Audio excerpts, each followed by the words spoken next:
05525924 na tutakupigia simu. Mtangazaji wa habari zetu za Afrika Kusini mjini Johannesburg. Hivyo unaweza kuwa mshirika kwenye matangazo yetu. Sio mazungumzo tu, ni fursa yako ya kuchangia maoni yako na kushirikiana na jumuiya ya wasikilizaji wanaotamani mtazamo wako. Tufuate kwenye mitandao ya kijamii. Tembelea tovuti yetu www.channelafrica.co.za na uwe tayari kushiriki na kuchangia maoni yako kwenye Channel Africa. Channel Africa, mtazamo wa Kiafrika. It's time for Africa World Hour with Tsepiso Makwetla. Stay tuned for insights, impact, and inspiration right here on Channel Africa. Available on the Channel Africa app.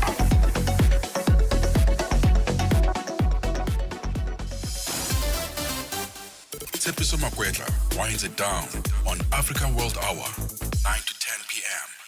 And it's a very good evening to you. A warm welcome to Africa World Hour this Friday. Hoping that you're having a better Friday than some of us. But we certainly hope that we can pique your interest on some of the stories that we're bringing you. This is indeed Channel Africa, the African Perspective. I am Tsepiso Makwetla. Do stay connected to Africa and the world with Channel Africa, the international voice of the South African Broadcasting Corporation. Watch or listen anytime, anywhere at channelafrica.co.za, on the Channel Africa mobile app, and on the SABC channelafrica.co.za. That's where you'll find us. We are also on, whether you're using iOS or you are using, any of the Android phones, all you have to do is you go to your Games Plus app, and that's where you'll find us. And we are on Facebook and YouTube at Channel Africa 1. For now, let's take a look at your top stories this hour. It's time for Africa World Hour with Tsepiso Makwetla. Stay tuned for insights, impact, and inspiration right here on Channel Africa. Available on the Channel Africa app.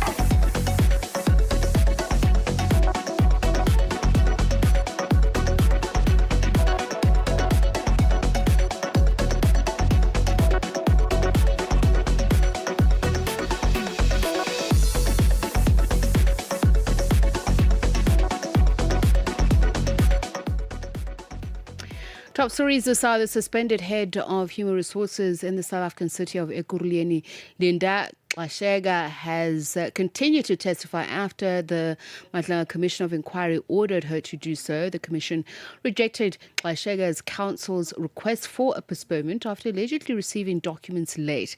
In delivering the order for Xashega's testimony, Commission Chairperson Justice Mbuyiseli Matlanga emphasized the importance of avoiding delays. Ms. Magula, the only voluminous document is the tender document, on my understanding. Yes. And Mr. Shaskalson says that that's been with you and Mrs. Xashega from Wednesday already. Yes. So, insofar as that document is concerned, I would not understand the request at all. Staying with matters relating to South Africa, the U.S. aims to process some 4,500 refugee applications from white South Africans per month. That's according to an exclusive report from the Reuters news agency. The report says the new numbers contained in an unreported State Department document appear to invalidate an earlier cap that the White House had announced of 7,500 refugees allowed into the U.S. per annum. The report says the U.S. Embassy in Pretoria is putting measures in place to support the effort. Sharon Bryce Peace has more. The report says that the U.S. Embassy in Pretoria was planning to create a modular village for refugee processing on its grounds, and that the new target of 4,500 signaled a push to ramp up efforts to admit more people from South Africa. Only around 2,000 white South Africans had been admitted since the process began last May, although the pace is said to have picked up this year.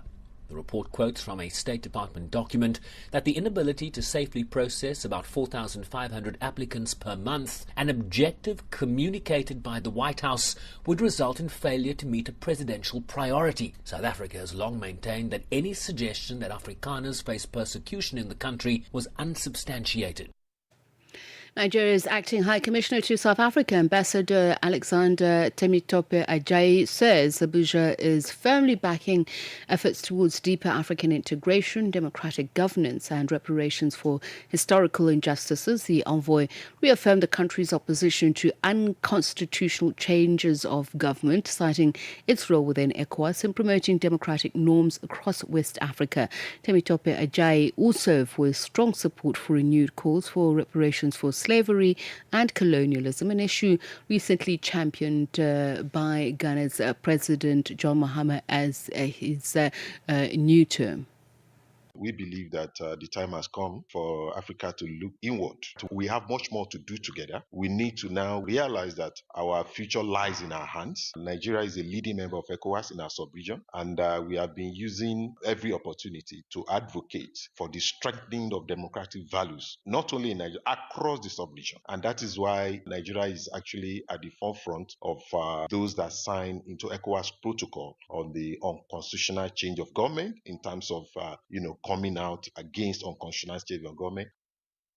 Authorities in the Democratic Republic of Congo say they have uncovered 2 mass graves near the eastern city of Uvira. The area was, until recently, under control of the M23 armed group. The governor of South Kivu province says at least 171 bodies have been found. The BBC's Richard Kago has those details. The provincial governor says the victims may have been targeted on suspicion of supporting the army or pro-government militias. Those claims have not been independently verified. The M23 group is yet to comment on the allegations. Both sides in the conflict have previously been accused of extrajudicial killings. The Rwandan-backed rebels briefly seized Uvira near the border with Burundi in a lightning December offensive that left more than 1,000 people dead and displaced around 250,000 others. The rebels later pulled back under international pressure after Rwanda and Congo signed a deal brokered by Washington. Pakistan's defense minister says there is now a stage of open war with Afghanistan after a sharp escalation of the dispute between the two neighbours. Earlier, Pakistani warplanes bombed Kabul and Kandahar, the seat of the Taliban leadership. The BBC's Yamaha Barris has more. Taliban government launched an offensive on Pakistan's military positions along the Durand Line in the eastern parts of Afghanistan. They say it was a response to Pakistan's airstrikes, which were carried out last Sunday and targeted 7 locations inside Afghanistan. Taliban's defense ministry claimed that they have killed 55 Pakistani soldiers, detained some of them alive, destroyed 2 military bases and 19 military posts. Pakistan has also claimed that they have inflicted heavy casualties on Taliban. And finally, 9 top officers in the Chinese military have been removed as delegates to the National People's Congress. The gathering is China's annual parliamentary session. It's due to start next week. The BBC's Stephen McDonnell reports. 5 full generals and 4 other senior officers have been stripped of their status as delegates to next week's National People's Congress, as Xi Jinping's purge of the upper ranks of the People's Liberation Army continues apace. Given previous removals, this leaves the military delegation to the mass rubber-stamp parliamentary session at 243 members, the lowest for the PLA since 1974. The Congress Standing Committee announced the removals with no reason given. In recent months, waves of purges have taken out large swathes of the PLA's leadership, including its most senior general and former Xi ally, Zhang Youxia. 1 hour, 1 continent, 1 voice. Africa World Hour with Tsepiso Makwetla on Channel Africa, the African perspective. Now we start off the show with this. The South African cabinet has joined President Cyril Ramaphosa in expressing gratitude to Russian President Vladimir Putin for facilitating the return of 17 men who were lured into serving in Moscow's war and with Ukraine. Pretoria, in collaboration with the Russian authorities, assured the safe return of the men who are aged between 20 and 29 years of age. Channel Africa's reporter Michael Mbewe filed this report. 15 young South African men who were allegedly deceived into joining Russian forces in Ukraine have returned home, marking a significant development in a case that has sparked mounting political controversy. The group arrived in Durban on Wednesday after being stranded in Ukraine's Donbas region since November.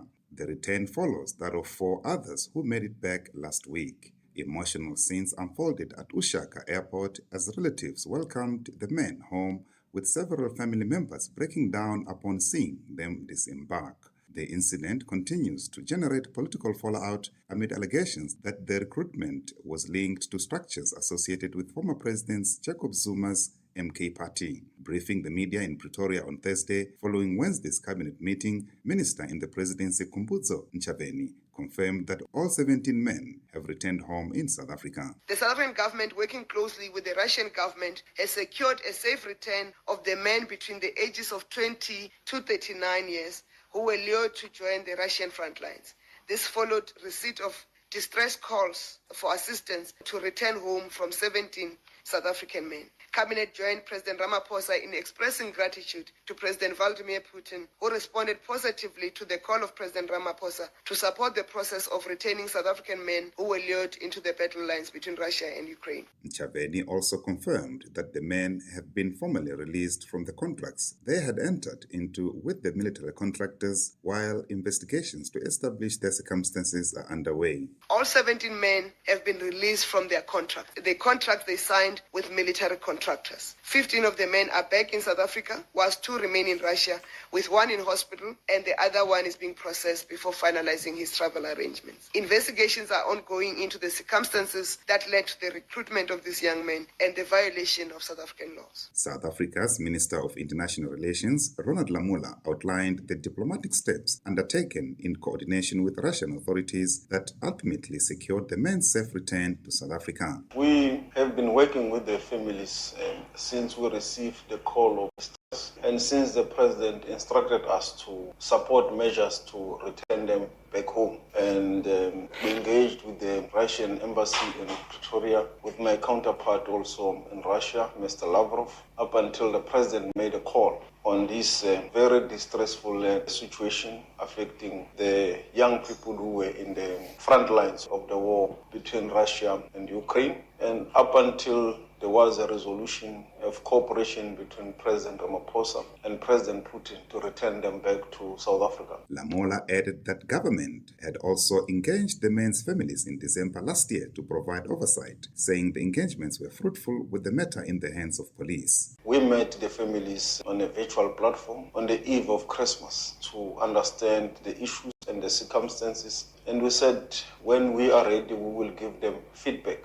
And they've been cooperating with our ambassadors and missions in terms of the information that leads to all the young people end up coming back to South Africa. So their return necessitates an engagement with the families that they have now returned. And obviously there will be challenges that will arise with them coming from a war zone. The issues that also relate to the police taking the matter forward in terms of investigating the circumstances of their traveling to the front line of the war zone. So all these issues do necessitate an engagement, and we believe the engagement was very productive. At the backdrop, Lamola urged South Africans to verify overseas job offers and travel arrangements with official missions to avoid being misled or drawn into dangerous situations abroad. Yeah, obviously the key issue also for the family is the fact that communities will not know what happens outside the country, that the department and South African society may need to know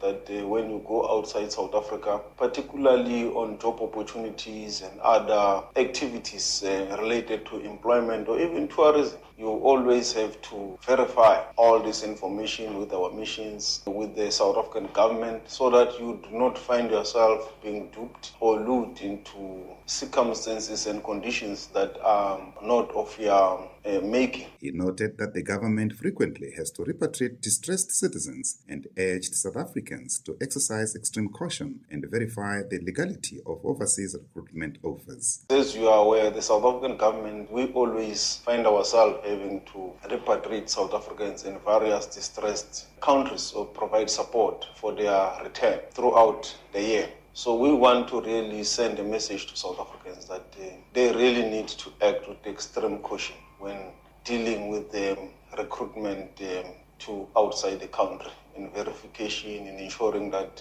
the information is in line with the legal and non-dubious means of recruitment. Michael Mbewe, Channel Africa News, Johannesburg. Meanwhile, a number of other African governments, including that of Kenya, Ghana, Botswana and South Africa, are actively investigating recruitment networks and pursuing repatriation of their citizens. There was a report by an international news agency saying earlier on today that the Ukraine claims that as many as 1,700 African nationals have been identified as fighting on Russia's front lines. To discuss this, the reports that are coming out, Russia has been very effusive in its denial of any knowledge of its officials, state officials being involved in the recruitment of these African nationals on the front lines. We'll be speaking in just a moment to Majubaulu Olufunke Okome, Professor of Political Science at Brooklyn College. Professor Okome's expertise include democratization and economic liberalization, democracy, human rights, nationalism and ethnicity, economic and political development, among others. So she'll be speaking to us about these reports, the geopolitical strategy, if there is one, and the motives, and if there are also any incidents like this in the past, either within this war, if there's precedent internationally of this type of activity. All that and more coming up. Je, una jambo lolote akilini mwako? Je, una shauku kuhusu masuala muhimu? Na je, una maoni ambayo unataka yasikike? Kweli, hili jukwaa ni la kwako. Piga simu au tuandikie kwenda WhatsApp namba alama ya kujumulisha 2760552594 na tutakupigia simu. Mtangazaji wa habari zetu za Afrika Kusini mjini Johannesburg. Hivyo unaweza kuwa mshirika kwenye matangazo yetu. Sio mazungumzo tu, ni fursa yako ya kuchangia maoni yako na kushirikiana na jumuiya ya wasikilizaji wanaotamani mtazamo wako. Tufuate kwenye mitandao ya kijamii. Tembelea tovuti yetu www.channelafrica.co.za na uwe tayari kushiriki na kuchangia maoni yako kwenye Channel Africa. Channel Africa, mtazamo wa Kiafrika. 1 hour, 1 continent, 1 voice. Africa World Hour with Tsepiso Makwetla on Channel Africa, the African perspective.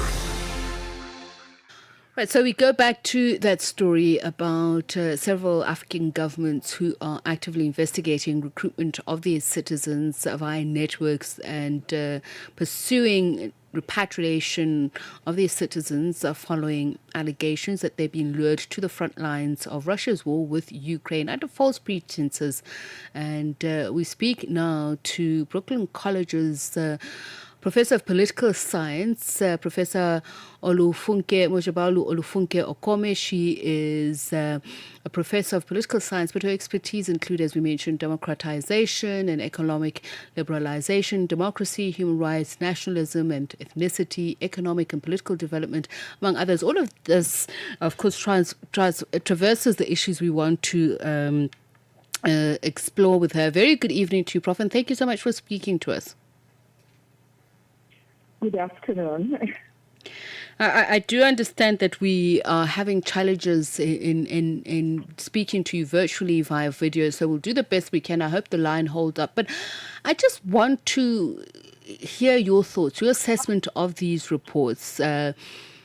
Russia very vociferous in its denial that it is involved in the recruitment of African fighters, but who has anything to gain from a geopolitical perspective? Is there any strategic value in Russia doing this recruitment of African nationals via obfuscation, or the Ukraine's claims that there are around 1,700 African nationals that are fighting on Russia's front lines, fighting Ukraine? Is it part of the propaganda information highway allegations that we're seeing between warring countries?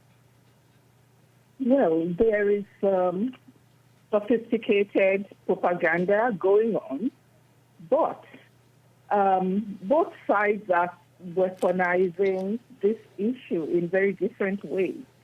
And in terms of who has to gain, who benefits from having Africans recruited to fight, it's clearly Russia. Then from the accounts of individuals who returned or were helped to return, it is clear that, they're African combatants.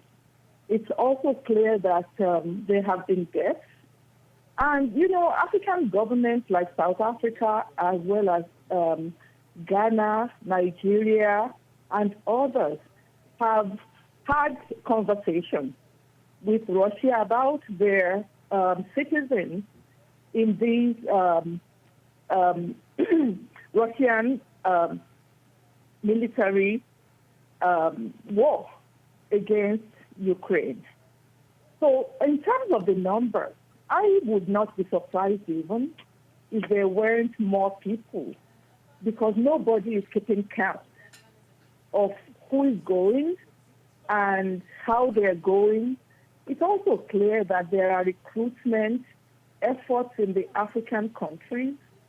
And, this is not, nobody is making up those aspects of the situation. But it's to the interest of both parties to mobilize as much propaganda as they can to serve their own interests in this now going on 5-year battle between the two countries. Now, just looking at the security coercion and ethical implications of this. So Russia is completely washing its hands off any active role, whether it be state actors. It is saying it has no knowledge of this. How possible is that? It's really impossible. But you see, powerful countries from time immemorial have done this kind of thing. Maybe I should not say from time immemorial, but to say during the colonial era, you had the imperialistic states forcing Africans, conscripting Africans to fight in their wars, in both the First and the Second World War. In most of those situations, they would tell you that those people were volunteers, but this was misinformation. Now, those things happened at a time when, in the international system, imperialism was a legitimate thing to do. Now it is not legitimate, but it is not unknown for countries to do this kind of sneaky recruitment and then to claim that they are not, they don't know. Sometimes they would say people are volunteering. Let me say there are 5 strategic functions that this recruitment strategy serves for Russia. One is that this war is dragging on. Russians do not want to be cannon fodder, and it's harder and harder to recruit Russians. So they need people that would be in these wars to spare the blood of their own soldiers. That's the manpower substitution element of it. And there's also economic coercion. There's a lot of economic gains in the African continent. So this recruitment strategy is exploiting the poverty of the people who are recruited. Because if they had other options, they would not be so willing to sign up for these wars. But the money they would stand to make if they are able to stay alive is multiples of what they would make in their countries, even if they were working for years. So this kind of situation constraints makes them entertain this as a viable option. There's also the geopolitical element of this, the entrenchment in terms of geopolitical relations. So, Russia has private military companies that it uses, like,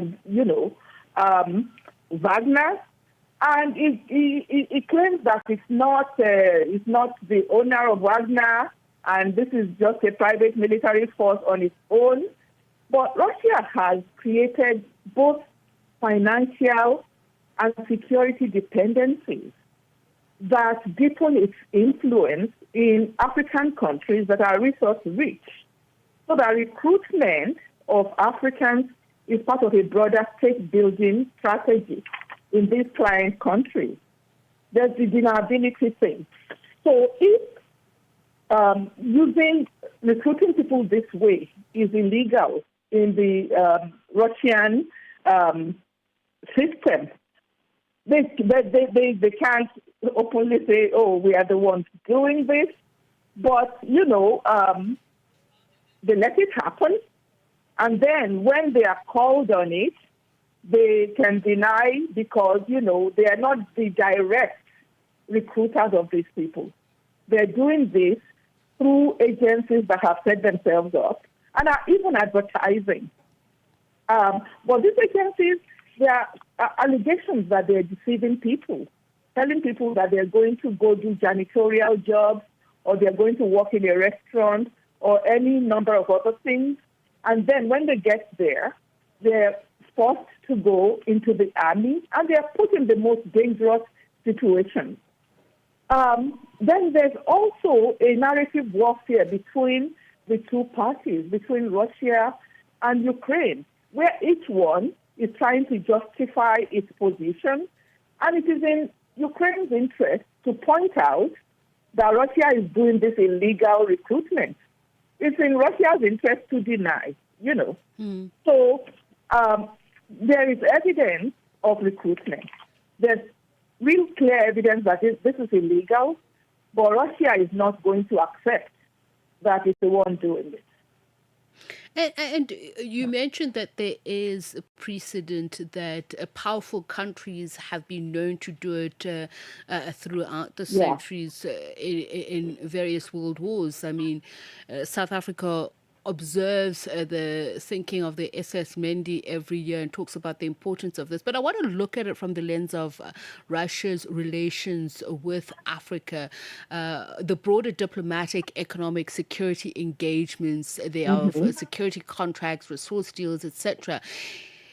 Can Russia be accused of approaching Africa in a deliberate leveraging of its non-alignment rhetoric to deflect criticism or to secure tacit support?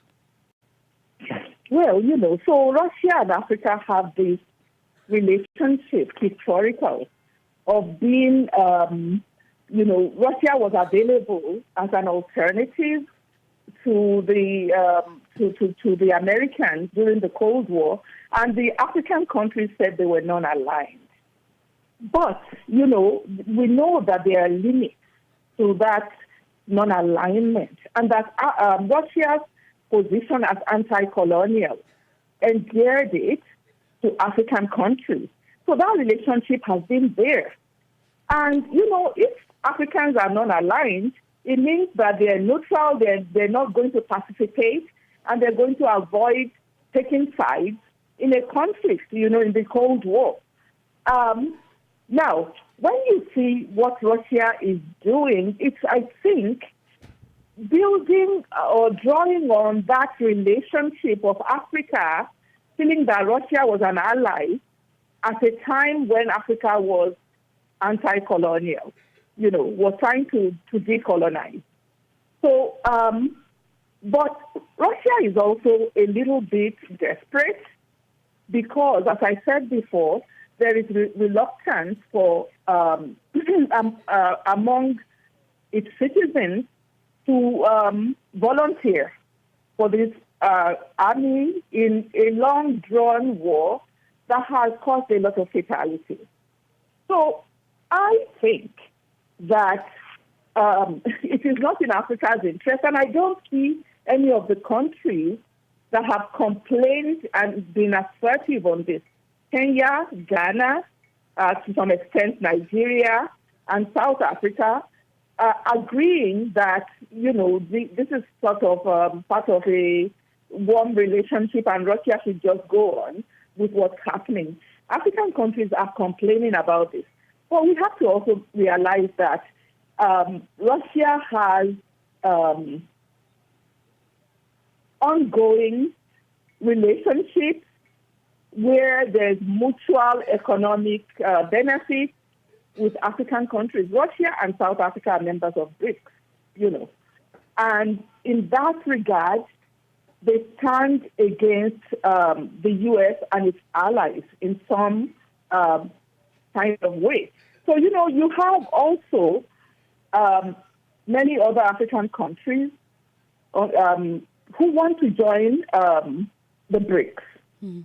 So I think this complicates matters, and there may be diplomatic reluctance to alienate Russia. I need to ask this question very quickly, because you spoke about you spoke about Ukraine, and I want to look at propaganda as a tool and how that intersects, particularly with security concerns in a highly connected digital age. Mm-hmm. So a lot of things that in the past could be slow in terms of impact and effectiveness have been, they're operating at warp speed in this age of heightened connectivity that we are in. So it is possible to recruit people digitally. It's possible to muddy up the footprint of the recruiter. It's possible to use disinformation in very effective ways. And, when you have this kind of situation, it makes the people who are already vulnerable because they do not have enough to meet their material needs more susceptible to being easily recruited, easily deceived, and easily manipulated. And this is on both sides because, I have also read news reports of Nigerians who are said to have volunteered in Ukraine, to fight Russia. So it's both sides doing this. But I think in terms of the advantage, the diplomatic advantage to say that it is being victimized, I think Ukraine has that on its side because Russia is much more powerful than Ukraine. And, there is a perception already, the acceptance of the fact that Russia invaded Ukraine, and this is an imperialistic move, that also subverted some of the agreements that were made when the post-Soviet states were created. So both sides are doing this propaganda, and social media and information technology is enabling them to be more successful than past efforts that were made by adversaries in wars. All right. And also by the imperialistic colonizers of Africa. We really do thank you for your time and sharing your insights. Much appreciated. Professor Majubalu Olufunke Okome is Professor of Political Science at Brooklyn College, weighing in on what is happening following these reports of the illegal recruitment of African nationals under suspicious circumstances, or those who are volunteering thinking they're going to Russia for either work opportunities or training of a nature that does not actually speak to what they end up doing, being on the front lines of Russia's war with Ukraine. Ukraine saying there are as many as 1,700 African nationals who've been recruited to fight it. But Professor Olufunke is saying that this is not the first time that this has happened over decades, that imperialists have recruited countries to fight on their front lines using all types of carrots. So that brings the time to 27 minutes to 10. Africa, voici Abedi. Oui, c'est moi. Abedi est un passionné de musique dans l'âme. Il a un goût pour toutes sortes de musique et passe ses journées à écouter Channel Africa. J'aime beaucoup la musique africaine. OK. Devinez quoi? Channel Africa veut aider Abedi et les mélomanes du monde entier à découvrir encore plus de musique incroyable. C'est pourquoi Channel Africa appelle les artistes africains à soumettre leur musique. Chers artistes, n'oubliez pas de nous fournir toutes vos informations pertinentes à l'email adresse musique@channelafrica.co.za. Les soumissions sont votre chance d'être entendues, mais elles ne garantissent pas une playlist. Toutes les soumissions seront soigneusement examinées pour voir si elles répondent aux exigences de notre station. Channel Africa, la perspective africaine. Africa World Hour, unpacking global headlines from an African perspective. And we continue talking about some of the major developing stories from politics to the digital area and how it's being used to affect politics, so to speak, and also what dangers are incurred in not being wise enough, not only on the laws, but not thinking about the effect of what you're doing. So we've all seen them, the viral videos where a famous politician says something outrageous, or a celebrity appears to be endorsing a product they've never heard of. In 2026, deepfakes have moved from the fringes of the internet into our daily feeds, blurring the line between clever satire and dangerous deception. But at what point does your creative expression turn into a multi-million rand defamation lawsuit? Well, for a look at how far is too far, we're joined on the line by associate at Mutsoning Bill Attorneys in Johannesburg, South Africa, by Tsepiso Makwetla. A very good evening to you. Thank you so much for speaking to us, Tsepiso. Oh, thank you to you as well and your viewers. Let's start with here in South Africa. What are the laws? What are you liable for if you create something that may be deemed as defamatory? And, you'd often hear Americans speak about the First Amendment and freedom of speech, but it's also a culture thing. How does that play out here in South Africa? Rights must be balanced.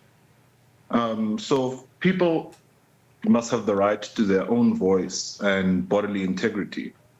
This question makes me remember of two presidents, in fact, which is Cyril Ramaphosa and the American president, basically twerking on some video. And these are two people that are heads of state. Simply something that is very unacceptable, but it's something that we see. And the liability that is derived from this is that the courts would look at things such as the intention of harming someone else's dignity, infringing on someone else's privacy, and how it has basically affected them. I think that would be the starting point.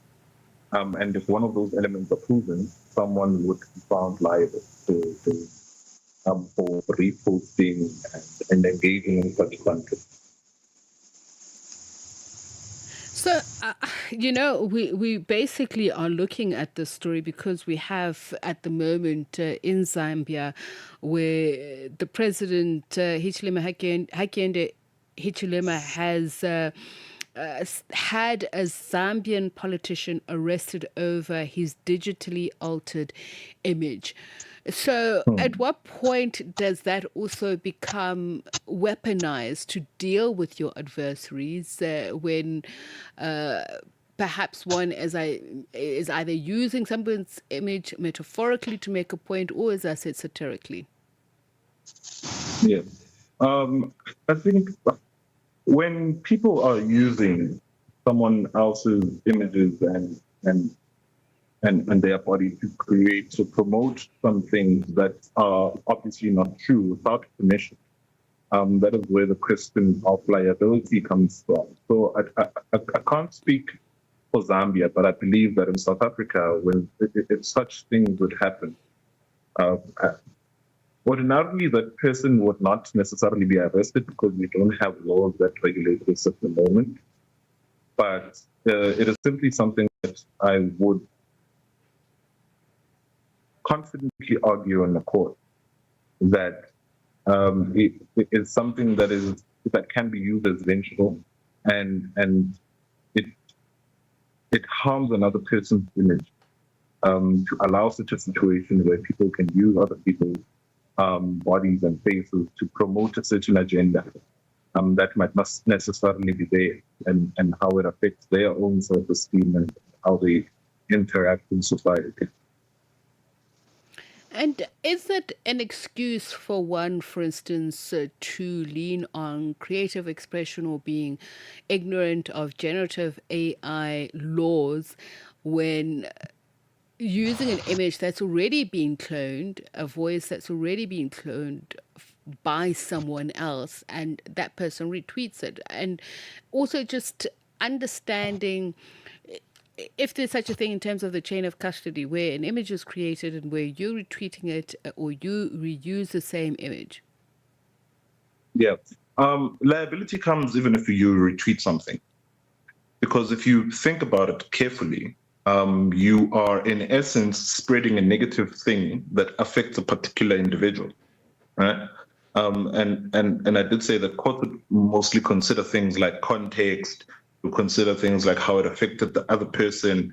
So basically, to say that I did not know the laws would not generally be a defense. We have lawyers that have been reported to the Legal Practice Council for using heads of argument that were prepared by someone that was junior to them, and they did not know that it was AI. But the judges would decide at the end that it is your responsibility to check and verify the sources that are there. I think this is the same situation here. So if you see that something is obviously AI, then it would be your responsibility to ensure that you do not spread a false narrative, especially if it's something that is clearly to harm another person. If it is maybe made for jokes, it must be healthy jokes that would not potentially harm a person. And it's interesting to hear you say that, because last year, I'm not sure which month it was, whether it was September, October, but I was addressing a gathering of legal, experts, and they were talking specifically about the media and AI. One of the judges said to me that there's actually been a growing number of cases where even judges are using AI for their, verdicts. But the question is the law in step with how AI is developing? Because it's doing so at a very rapid pace. And we see AI agents that are almost a law unto themselves because the programmers themselves are not able to keep up. Yes.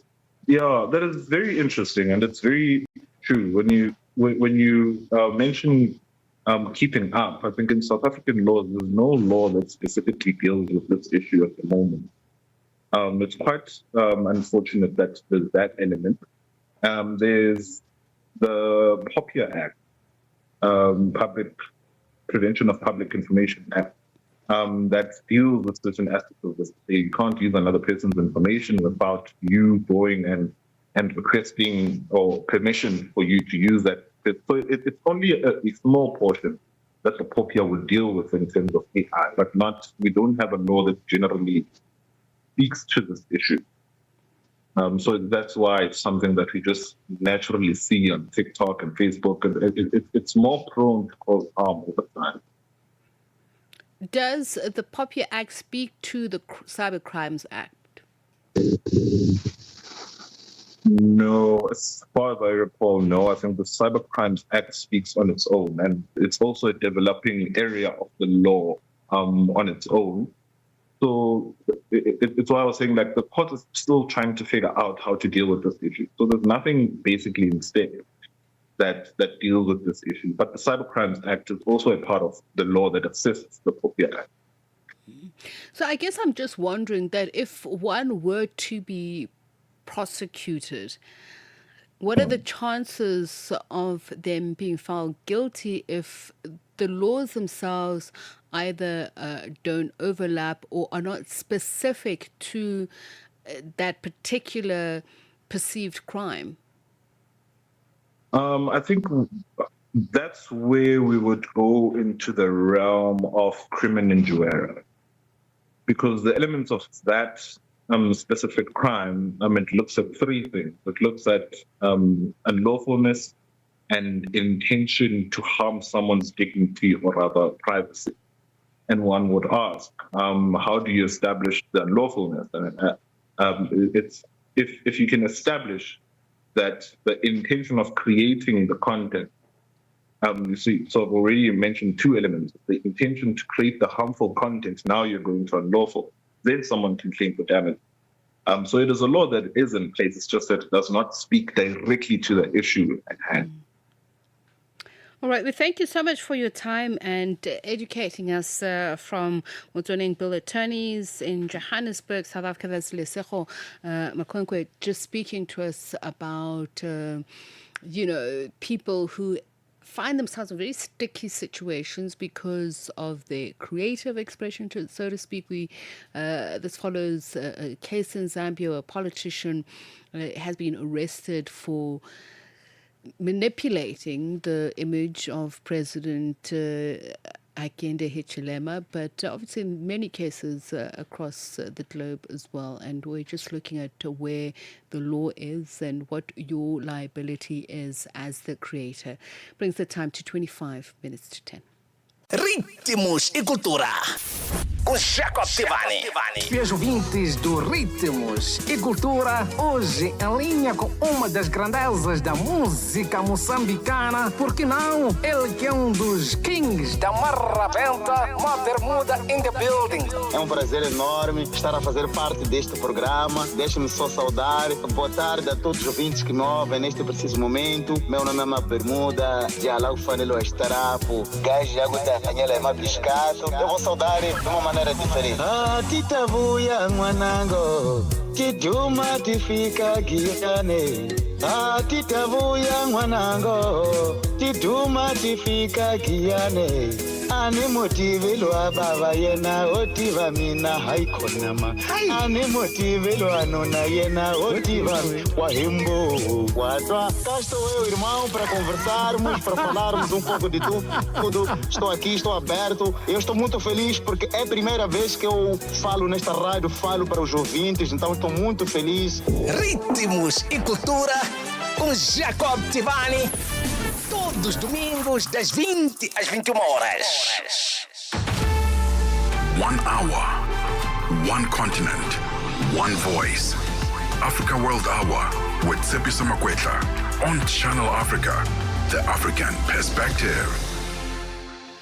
And we wrap up with our 2140 feature on a Friday. We normally go with something creative, mostly musical. And this time we look at this. 2-time South African Music Award nominees, Sibongile Mngoma, set to make a return to the spotlight with the third installment of a truly monumental production on the 28th and 29th of March 2026. The iconic Mandela stage at the Joburg Theatre will host the 10 South African sopranos under this year's theme of From Cross to the Crown. The production promises to be a powerful fusion of classical opera, African sacred idioms and dramatic narration, and of course it promises to be a lot more than just a concert, but a spiritual statement. To find out how you can experience this, where and when, we'll speak to Sibongile in just a moment. But let's take a quick break and we'll be back with that. Africa, voici Abedi. Oui, c'est moi. Abedi est un passionné de musique dans l'âme. Il a un goût pour toutes sortes de musique et passe ses journées à écouter Channel Africa. J'aime beaucoup la musique africaine. Ok. Devinez quoi? Channel Africa veut aider Abedi et les mélomanes du monde entier à découvrir encore plus de musique incroyable. C'est pourquoi Channel Africa appelle les artistes africains à soumettre leur musique. Chers artistes, n'oubliez pas de nous fournir toutes vos informations pertinentes à l'email adresse musique@channelafrica.co.za. Les soumissions sont votre chance d'être entendues, mais elles ne garantissent pas une playlist. Toutes les soumissions seront soigneusement examinées pour voir si elles répondent aux exigences de notre station. Channel Africa, la perspective africaine. At the forefront, the most pressing issues on Africa World Hour with Tsepiso Makwetla. Channel Africa. Communities in the Democratic Republic of Congo are still in shock following the discovery of 2 mass graves where at least 171 bodies were buried. The governor of South Kivu province, Jean-Jacques Purusi, says the graves were discovered on the outskirts of Uvira. Now, moving back to our 2140 feature, we are looking at a musical extravaganza that promises to be a spiritual event. We speak to Sibongile Ngoma, who is a 2-time South African Music Award nominee. And she's set to be under the spotlight for the 3rd installment of the production, and that will happen on the 28th and 29th of March 2026 on the iconic Mandela stage at the Joburg Theatre. And Sibongile Ngoma joins us now. Very good evening to you, Sibongile. Thank you so much for taking the time to speak to us. Good evening, and thank you for having me on your show. So let's just first start with those who've never seen this before. The 10 South African Sopranos production, as I mentioned, that it's its 3rd iteration. But can you tell us about its context, where it comes from, how it was birthed? So I started the 10 South African Sopranos based on the fact that there are a lot of singers that don't do competitions and that kind of stuff, that sing in opera houses and they don't get the recognition. So I decided to put 10 of the ones that were actually working in the theaters at the time. That was in 2013. And then the second one then was in 2023, 10 years after, at the Playhouse in Durban. And then this is our 3rd installment, and it's at the Joburg Theatre. But it's mainly 10 very beautiful sopranos that so the first 2 were doing opera arias and famous songs, but this one, because it's around the Easter period, is centered on a sacred music theme. So we go very church, very Christian with the theme. And that's what I was wondering about, the amalgamation of what's supposed to be a theatre production. And not that it's not being done, or there aren't many of those, but it then speaks to the spiritual aspect of it. How are you going to marry the two? You know, how the production is imagined from cross to the crown.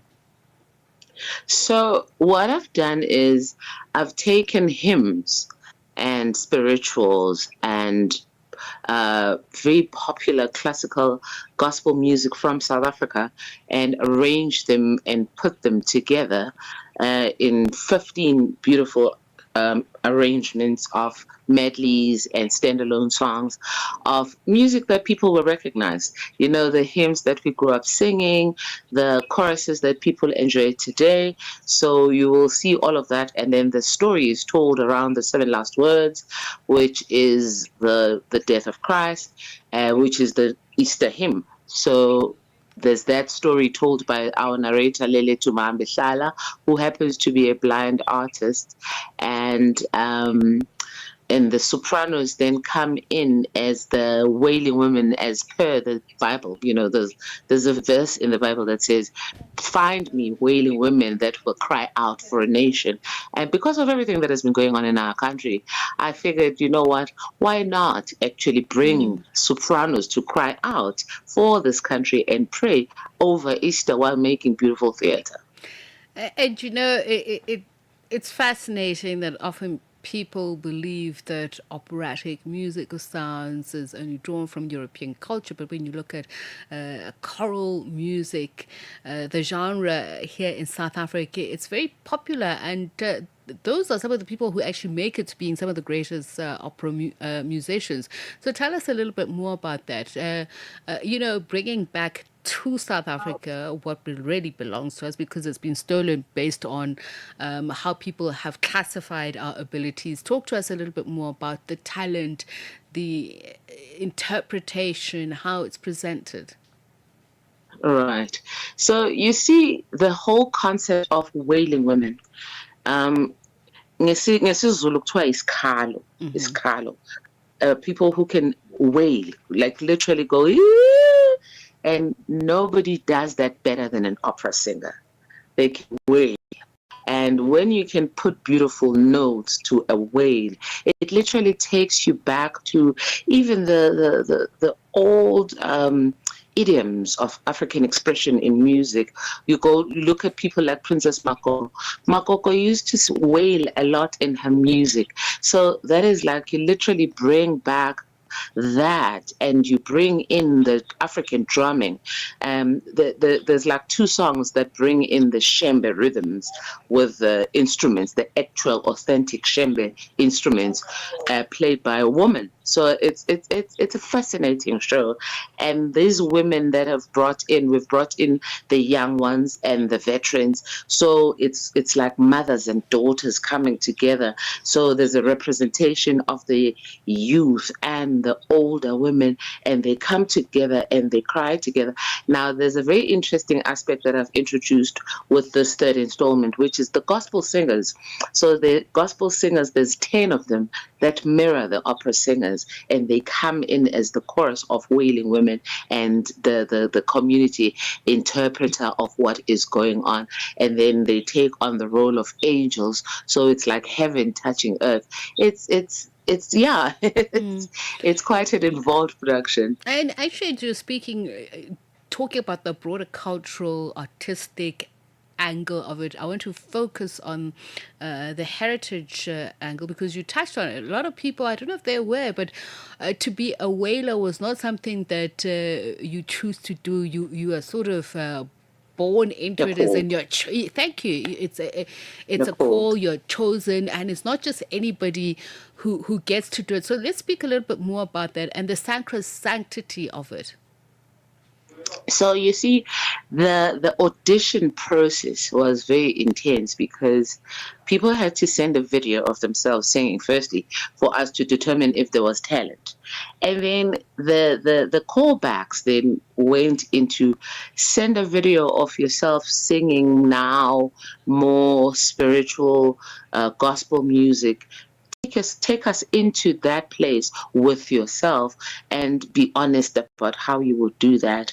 And then people sent their videos, and from there you could tell in who has the understanding or who has the gift, because it can't just be the talent alone. There's also got to be the gift, as in the gift, not just a gift. So that's how we were able then to tell which are the right sopranos for this particular installment, because it was necessary, and because of the spiritual aspect of it, we couldn't mock God and just it can't be another play. It's got to be an encounter. When people go into the theater, they must walk out saying, we don't know what we've just experienced, but we know that our lives are not the same. A healing of sorts, Totally. A supernatural encounter. That's what I'm getting, that you'd like from the audience engagement. Absolutely. When we were downloading, I always say I'm downloading when I'm writing music. When we were downloading the music, I was working with Sam Ngoba. I don't know if you know him from Joyous. Sam Ngoba, he would sit there and be like, I've never worked with anyone who does this. This is crazy. It's literally like, you feel like you want to cry as we are downloading this music. So we've gone through the process of it. Now the sopranos are going to start going through it in rehearsal. The audience will then encounter it in performance. So it's been a process that will be ongoing until the very last note is sung on the 29th. And just a quick reminder to people where to find tickets or the dates, etc. Web tickets, as well as the box office of the Joburg Theatre. So I think they even have a QR code that you can tap onto. But when you go to their website, there's a link that takes you straight to the web ticket thing where you can buy the tickets as well as the QR code, and then you can go to the box office and buy physical tickets if that's your thing. So yeah, tickets are available. Thank you so much for speaking to us. Looking forward to that. Producer of 10 South African Sopranos production, Sibongile Ngoma. That's taking place at the Joburg Theatre, 28th to 29th March. Africa, voici Abedi. Oui, c'est moi. Abedi est un passionné de musique dans l'âme. Il a un goût pour toutes sortes de musique et passe ses journées à écouter Channel Africa. J'aime beaucoup la musique africaine. Ok. Devinez quoi? Channel Africa veut aider Abedi et les mélomanes du monde entier à découvrir encore plus de musique incroyable. C'est pourquoi Channel Africa appelle les artistes africains à soumettre leur musique. Chers artistes, n'oubliez pas de nous fournir toutes vos informations pertinentes à l'email adresse musique@channelafrica.co.za. Les soumissions sont votre chance d'être entendues, mais elles ne garantissent pas une playlist. Toutes les soumissions seront soigneusement examinées pour voir si elles répondent aux exigences de notre station. Channel Africa, la perspective africaine. And just before we rounding off, let's look at what's happening in the next minute or two, and that's African Diaries. Shailen Dukumana in the studio. Ma'am. So we're going to be talking all things Radium Beer Hall Entertainment, and that's one of the longest standing restaurants in South Africa. Looking to explore the heritage behind that. I mean, given South Africa's transitions through apartheid and the like, what does it look like now? What does it mean for the context of the restaurant? And then in the second hour of the show, we speak to Ed Soul, who is a DJ and music producer, and he'll be bringing us a mix. You know, funny, when you talk about the Radium, I think it was last year or the year before, I remember just going down memory lane, just looking at the history of it, where it is, the ownership, looking at the menu, the story behind it. Very fascinating. So I'm sure it's going to be an interesting discussion. Absolutely. And I've been meaning to actually just drop in there, have a pizza, have a meal there, just take in the Joburg culture. Absolutely, ma'am. All right, that's it from us. Up next, Shayla, from us. Good night. Conversations that touch the heart and inspire